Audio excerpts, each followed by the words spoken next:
Fadil, Fajar Alfiansa, Farhan Adi Kurniawan, Arhan Raditya, Kiki Al-Hasbi, Hafiz Al-Marwah Sagala, Akid, Hairinda, Kevin Surya Ananta Sumbaya, Sakit, MAD Irnaldi, Muhammad Dafa, Mahdia Ramadhani, Muhammad Fadila Purba, Muhammad Harfad Riza Rangkudi, Putri Viola, Putri Salsabila, Putri Anelia, Rangga Saputra, Rizka Melinda, Suryanita, Tiara Halawa. Berarti cuma 3 orang yang nggak hadir ya nak ya. Kita doakan yang sakit supaya cepat sembuh. Kita bisa berkumpul lagi ya nak ya. Yuk perhatikan Umi. Kalau Umi bilang tepuk 1, kalau tepuk 2, tepuk 3, tepuk 4, tepuk 5. Oke, paham? Paham semuanya.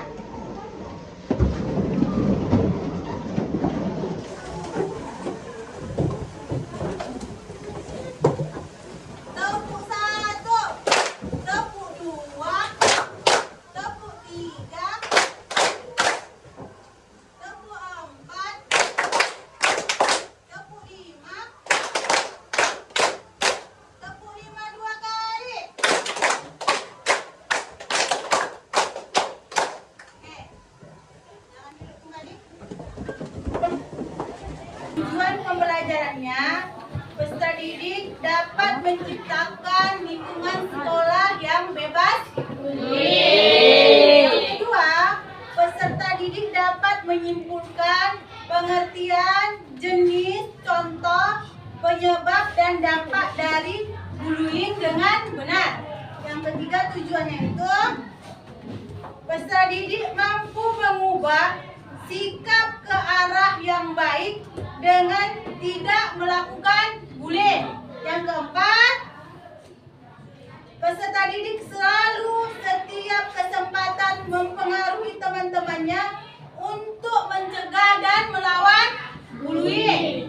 Terus yang kelima, peserta didik mampu membangun kelompok yang solid, baik untuk mencegah dan melawan bullying.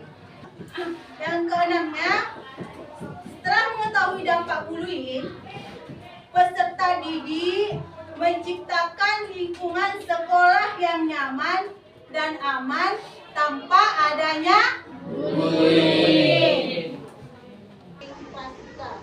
Tentang bullying. Jadi selama proses pembelajaran ini kita lakukan selama 40 menit. Jadi selama proses layanan konseling klasik kali ini sudah duduk sesuai dengan kelompoknya kan nak? Jadi selama itu Umi berharap kita bisa berlaku aktif, sopan, dan bekerja sama ketika melaksanakan tugas yang Umi berikan nanti anak ya. Paham? Paham. Oke, apa yang kalian ketahui tentang bullying? Mengejek, oke bagus. Lagi? Menyenggol, ya bagus. Lagi? Mengganggu, ya. Lagi siapa kak? Memukul Purba, ya bagus. Lagi? Mengejek, ya. Jawabannya sangat bagus. Kita langsung ke materi anak ya. Oke, pertama, pengertian bullying. Bullying berasal dari bahasa Inggris yang artinya bully, yang berarti menggertak atau mengganggu. Terus yang mana? Bullying di sekolah sebagai perilaku agresif kekuasaan terhadap siswa yang dilakukan berulang-ulang oleh seseorang ataupun sekelompok siswa yang memiliki kekuasaan terhadap siswa lain yang lebih lemah dengan tujuan untuk menyakiti orang tersebut. Nih, kategori bullying. Yang pertama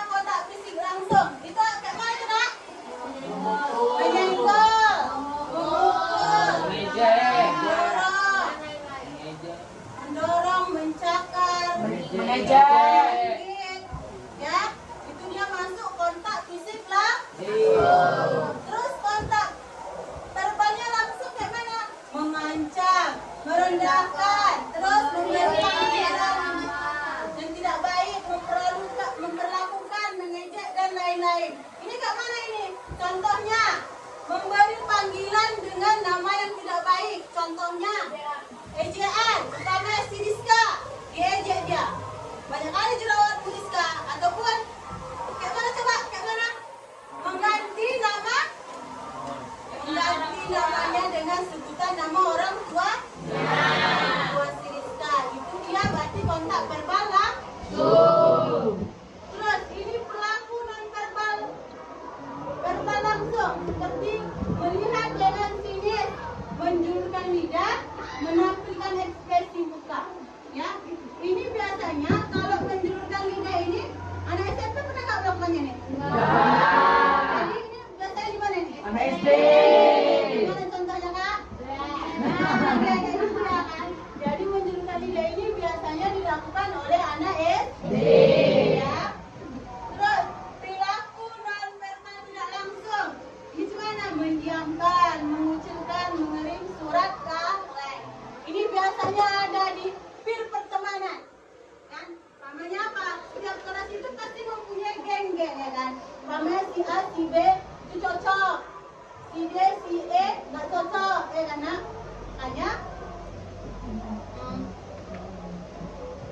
Makanya mereka itu melakukan non-verbal tidak langsung tadi.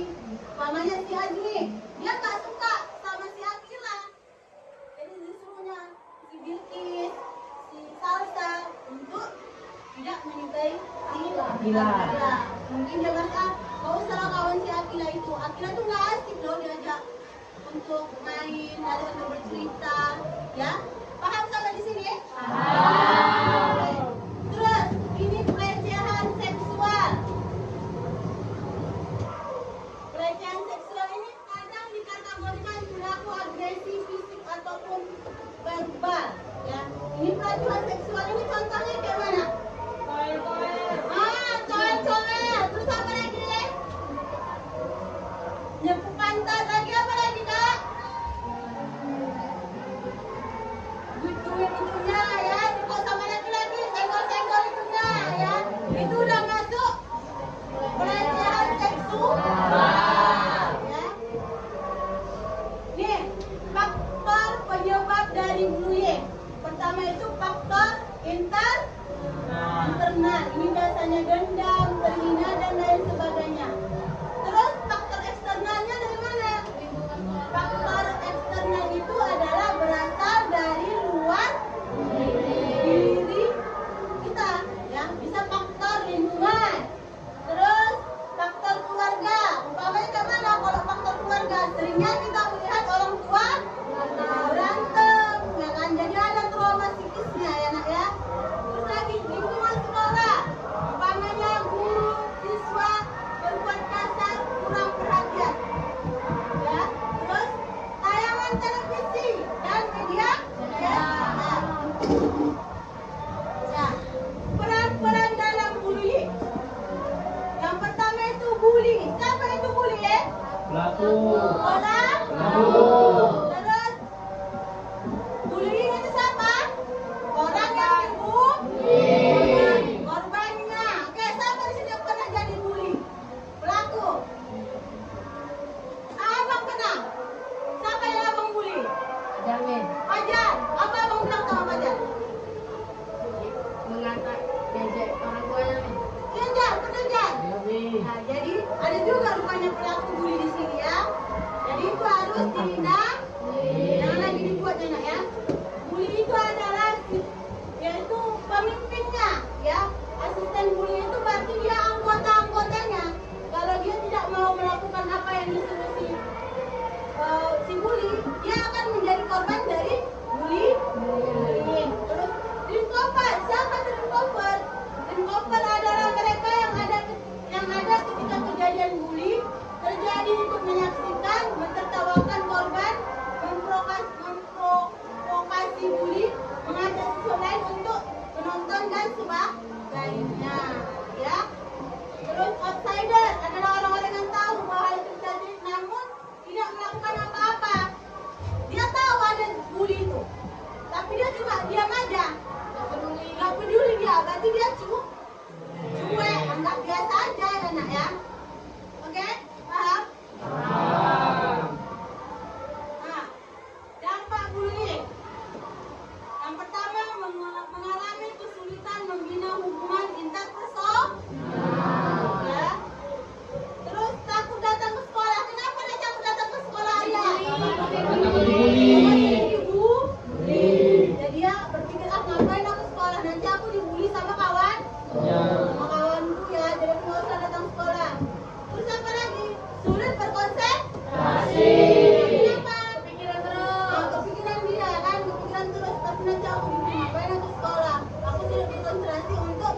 belajar? Terus ketinggalan pelajaran karena dia tadi sering absen, maka dia pasti ketinggalan pelajaran. Terus dampak fisiknya pertama sakit kepala, terus sakit dada, dampak psikologis, emosinya tidak stabil. Terus dampak psikologisnya itu merasa cemas berlebihan. Tanda-tanda anak korban bullying apa tuh? Kesulitan dalam bergaul. Terus apa lagi? Merasa takut datang ke sekolah sehingga sering bolos. Ya, karena dia takut dibully makanya dia sering absen. Artinya ketinggalan pelajaran. Oke. Cara mengatasi bullying. Ya, cara mengatasi bullying itu pertama pemahaman agama dan komunikasi. Terus itu kalau ada yang kalian jadi korban bullying itu dan harus berani melawan ya. Terus apa lagi ya? Harus berani untuk mengadu. Mengadu pada siapa? Guru atau orang tua. Ya, mengadu kepada guru dan orang tua. Oke. Setelah itu Umi akan menampilkan video tentang bullying ya nak ya. Sebelum masuk ke pembahasan, yuk kita simak dulu kisah berikut ini. Agus adalah siswa berbadan gemuk. Ia tidak terlalu terampil dalam berolahraga. Larinya lambat. Farel suka membuat lelucon untuk mengejek Agus. Ia memanggil Agus dengan sebutan-sebutan gendut, gembul, dan lambat. Farel bahkan suka mendorong Agus ketika berpapasan. Terkadang, Farel dan teman-temannya melempar batu ke arah Agus ketika berjalan menuju rumahnya, hanya karena hal itu menyenangkan bagi mereka. Prita yang sering melihat kejadian itu hanya diam saja dan tidak berani melaporkan. Adegan ditutup dengan pertanyaan, siapa korban, pelaku, dan pengamat bullying? Apa yang mungkin dirasakan dan terjadi pada Agus akibat tindakan Farel dan teman-temannya? Apa reaksimu jika melihat peristiwa tersebut? Sekarang Umi buat kerja kelompok ya nak ya. Tentang video yang tadi ya.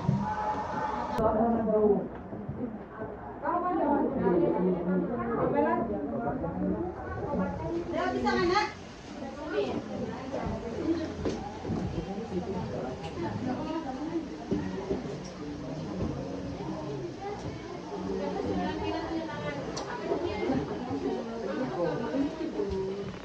Ngejek orang lain ternyata ini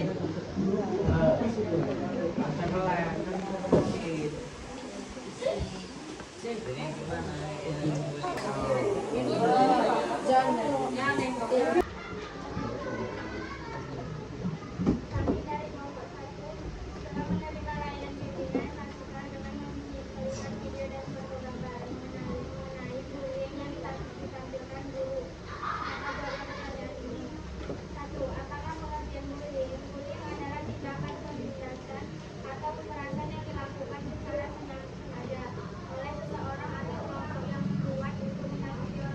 Ya, betul.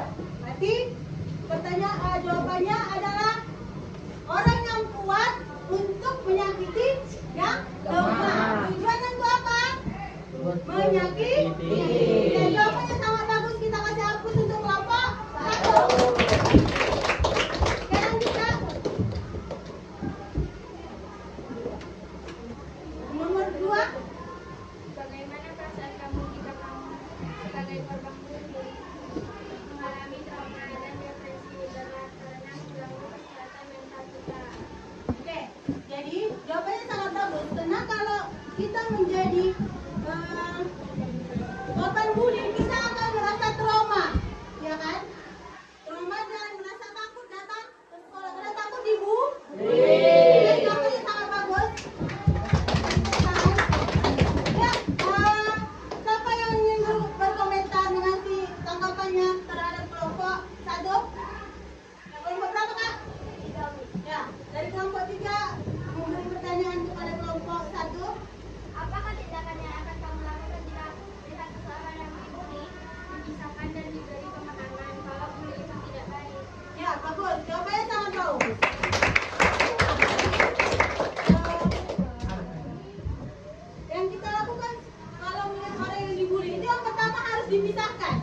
Ya. Yang kedua, antara korban dengan pelaku itu harus dipisahkan. Setelah kita pisahkan, baru kita kasih penjelasan kalau bullying itu tidak baik. Ya, kita kasih aplaus untuk kelompok 1, 2.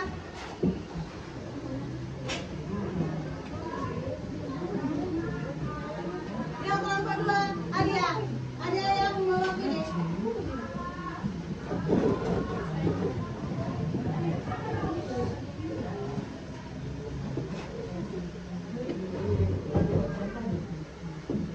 Teman-temannya. Ya, tidak mau berteman lah, ataupun menjauh ya. Jadi ketika kita jadi korban bully, kita harus menghindar aja, menghindar dari orang tersebut. Oke? Merasa jawabannya sangat bagus, kita kasih aplaus untuk kelompok 2. Bagaimana sikapmu terhadap seseorang yang melakukan bullying? Jangan ikut-ikutan. Jadikan korban sebagai teman. Oke, ya bagus. Kalau kita menjadi sikap kita terhadap orang kena bullying pertama itu, kita nggak usah ikut-ikutan memusuh. Kita berani mengadu kepada orang dewasa. Kalau di sekitar sekolah kita harus berani mengadu kepada guru. Kalau di sekitar tempat tinggal harus kita berani mengadu kepada orang tua dan orang dewasa. Selogan sekolah bebas bullying. Stop bullying. Oke, menerima layanan konseling tentang bullying ini. Gimana perasaannya? Sedih kalau jadi korban. Sedih kalau jadi korban bullying. Ya. Jadi karena kita sistemnya kelompok, jadi begitu ada masalah bisa kita bersaling tukar pikiran. Yang sulit pun pertanyaan tadi bisa kita kerjakan bersama-sama dengan waktu yang singkat ya. Di sini anak ya. Jadi merasa layanan klasik kali ini kita cukupkan sampai di sini. Tapi akan lebih baiknya sebelum kita akhiri, kita berdoa dulu. Jadi setelah kita mempelajari dan dikasih ilmu kita, langkah baiknya kita doa supaya apa yang diberikan oleh Umi tadi masuk ke dalam pikiran kita dan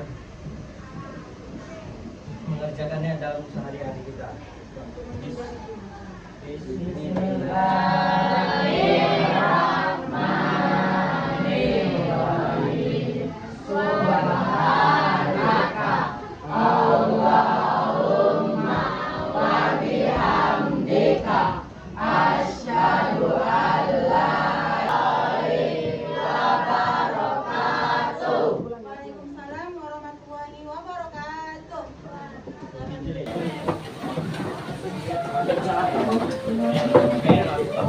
Oke.